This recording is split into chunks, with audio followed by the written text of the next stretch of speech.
Alright, Filipino reaction. Reaction video tayo mga kaibigan. Dito sa idol ng masa. Okay. Coco Martin and Julia Montes, mag-asawa na pala. Mag-asawa na daw. Ito na. Matapos naman pag-usapan ang pag-amin nila Coco at Julia, panibagong balita na naman ang pinagpiestahan ng mga netizens. Ito, ano na pala? Kasal na pala. Noon pa. Ito ay nang mag-post si Dimples Romana ng pagkikita nila ng dating mga kasamahan sa trabaho na si Julia Montes at Catherine Bernardo. Hindi nakaligtas sa matatalas na mata ng mga netizens ang isang kumikinang na singsing na nakita nila sa daliri ni Julia. Kumikinang na singsing. Ay kasal na, pag ganyan. Makikita ang isang malaking bato sa singsing ng aktres. Kasi nga, ito si Coco at saka si Julia, nagsasama daw na hindi pa kasal. Okay? Ngayon, nabisto na mga kaibigan. Kasal na pala. Mag-asawa na. Masasabi mo kasing mag-asawa pag kinasal na. Pero pag masasabi mo lang na magkasama lang, parang live-in lang yung kulang, mga kaibigan. Okay? Parang kumain ka na walang tubig. Ngayon, kasal na. Okay? Kumpleto na. Ito na. Ayon sa mga imahe, dalawang kanyang singsing, yung wedding ring na isang full eternity diamond ring, at yung engagement ring na 4-carat round clear-cut diamond ring. Ayon sa reports, ang ganito kalaki at klaseng singsing ay nagkakahalagang 8 million pesos. Ay, grabe, sobrang mahal. Paano kaya si Yashi Pressman? Okay? Di ba na-link dati yan kay ano? Wala na yun, matagal na yun. Okay, dito tayo kay ano, napapasingit tuloy. Ito na ha. Singsing nagkakalagang 8 million. Coco Martin at Julia Montes, kasal na pala. Wala namang nangyaring pag-amin sa dalawa na engaged na sila. Kahit na madalas ang pag-post ni Julia sa social media na suot niya ang nasabing singsing. Bakit naman ito dinay pa? May anak na, bago kasal na, dinay pa na mag-asawa na sila. Ganon. Nako, imbistado na ng mga marites, mga kaibigan. Pero ito na tunay. Kasal na pala. Mag-asawa na. Si guesting ng aktres sa Fast Talk with Boy Abunda, diretsahang tinanong ni Boy kung yung suot na singsing ni Julia nang dumalo sa ABS-CBN Ball na ginanap nitong Oktubre at yung singsing na suot niya sa post ni Dimples Romana ay engagement ring o wedding ring ba? Hindi naman umamin at nag-deny ang aktres at sinabi na lang na, "Let's cross the bridge when we get there." Yun na lang po sa ngayon. Naniniwala ba kayong engaged na sila? O baka kasal na pala? I-comment yan sa comment section.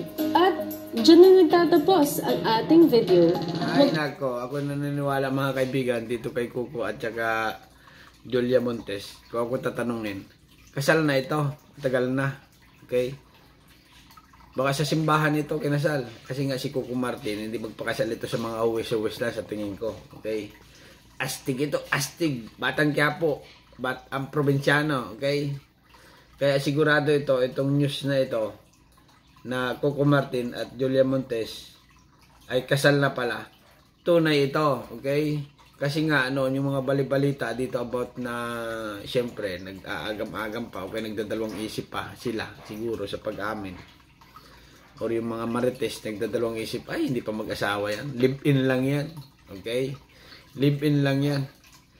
Pero ang tunay pala, yun na nga, nabulgar na ngayon, kasal na pala, mag-asawa na. Julia Montes may anak na, tunay yan, okay? Julia Montes nanay na, okay? Nanay na, lalaki ang anak. Tapos ngayon, buntis na naman. Magdadalawa na.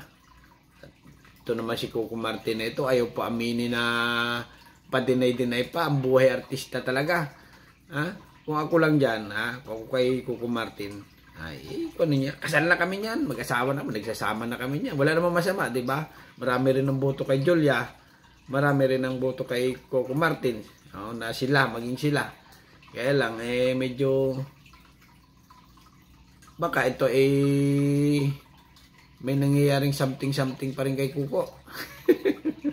Kaya yung pa rin umamin. Okay? Kasi nga, nagtitrending ngayon si Tanggol, at si Babol. Alam mo naman, si Babol, si Ivana Alawi, ang taas ng view ni Ivana, okay? Baka naman inaantay pa ni Tanggol si Ivana, okay? Na maging sila. Ay, wag naman sana, okay? Kasi nga, itong dalawa na ito, may anak na. siguro inaalagaan lang ni Coco Martin yung pagiging artista niya, okay? Na aamin din ito pag tumagal. Pero kasal na, okay? Kasal na sila, hindi pa lang naamin.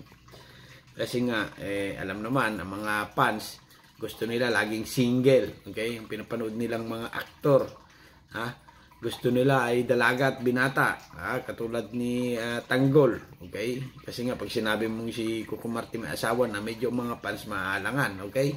Ay, may asawa na yan, si Coco Martin.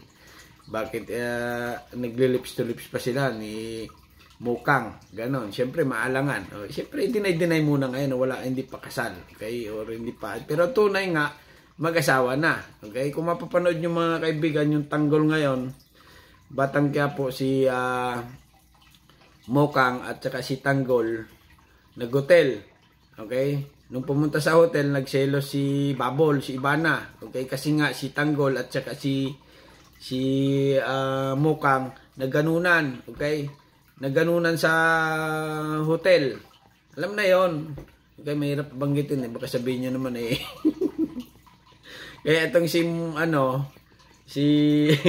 Babol nagselos, uminom, okay?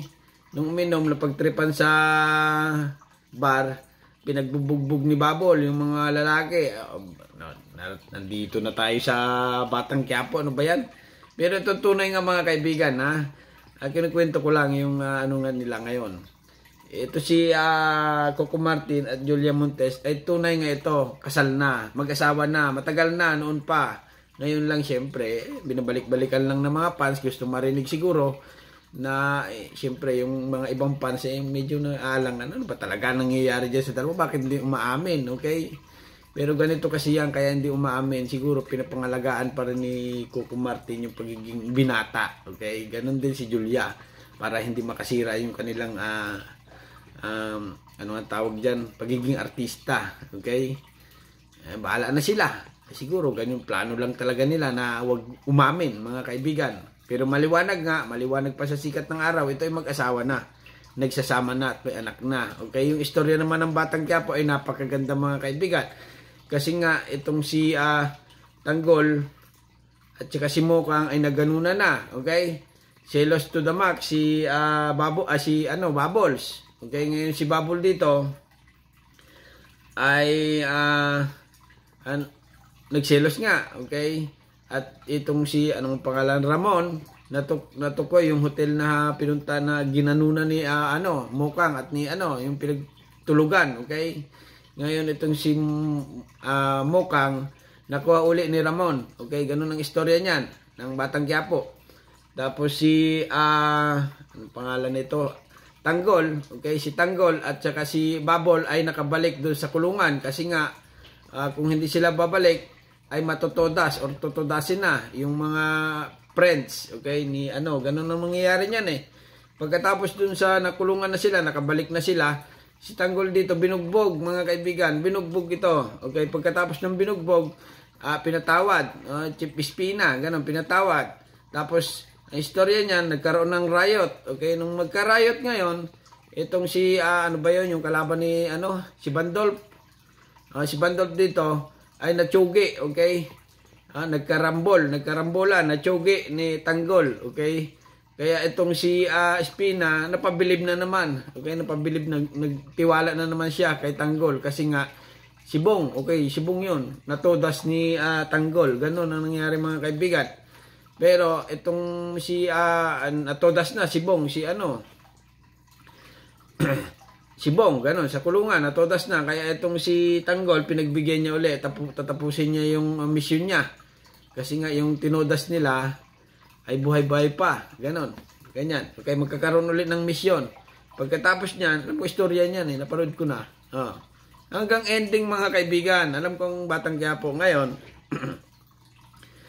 Itong si Mukang at si Ramon ay siyempre si Mukang ay naging mabait kay Ramon. Tapos nagpunta ng Quiapo. Nagkita sila ni Tanggol doon. Yung may mission si Tanggol. Si Tanggol nagkita sila ni Mukang, gano'n, nangyari. Nakita din siya ni Ramon at dito si Mukang pinakilala kay Ramon na ito si Tanggol. Nagulat si Ramon. Kamukha niya, gano'n. Ano ba yan? Napunta na tayo sa Batang Quiapo. Dito lang tayo kay Coco Martin and Julia Montes. Okay. Kasal na. Yung maliwanag dito mga kaibigan. Reaction lang ito. Filipino reaction. Kayo, ano masasabi nyo mga kaibigan kung itong dalawa ay tunay nga nakasal na. Okay? Hanggang dito lang. Subscribe channel. Don't forget. Comment. Bye-bye. Thank you.